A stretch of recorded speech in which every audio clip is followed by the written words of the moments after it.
Salut, c'est Yoran. Nous nous retrouvons ensemble avec joie pour une nouvelle pensée du jour. Aujourd'hui, on réfléchit sur ce qui fait la vraie grandeur.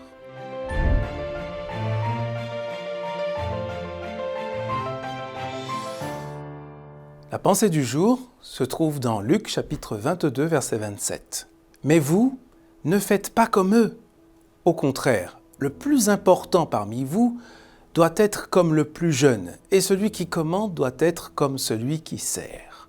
Il y a quelques années, j'ai fait un peu de tourisme à Monaco. Et je me suis retrouvé en flânant devant un magnifique hôtel de grand luxe, dont je ne dirai pas le nom ici. Je me suis assis là et j'ai regardé quelques instants le balai impressionnant des limousines de luxe et des supercars des clients de cet hôtel qui ne cessaient d'arriver et de repartir. Et à chaque fois, un valet, je ne sais pas quel mot utiliser, venait ouvrir la portière et permettre aux passagers de descendre.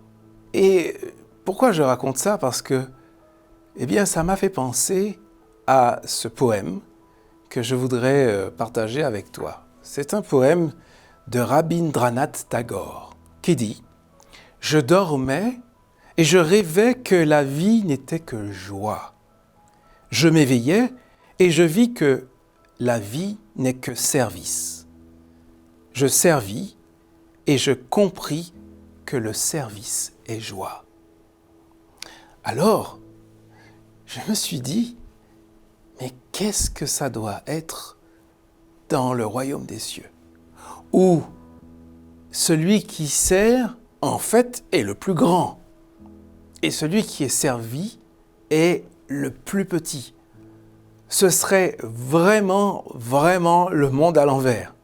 Et j'ai imaginé la scène de ce grand hôtel de luxe à Monaco, mais d'après les principes de l'Évangile, c'est-à-dire complètement à l'envers.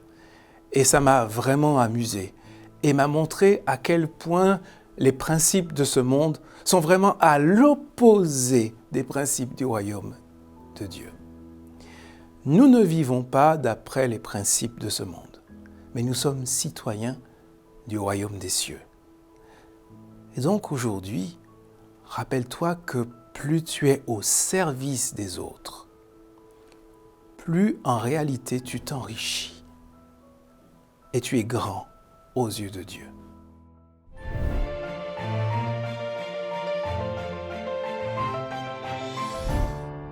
Si ces moments que nous passons ensemble, tu les apprécies comme moi je les apprécie, n'hésite pas à laisser un commentaire en bas. Si tu as une question, n'hésite pas à la poser. Tu sais, je suis disponible. Surtout, n'oublie pas, je te donne rendez-vous demain pour notre nouvelle pensée du jour.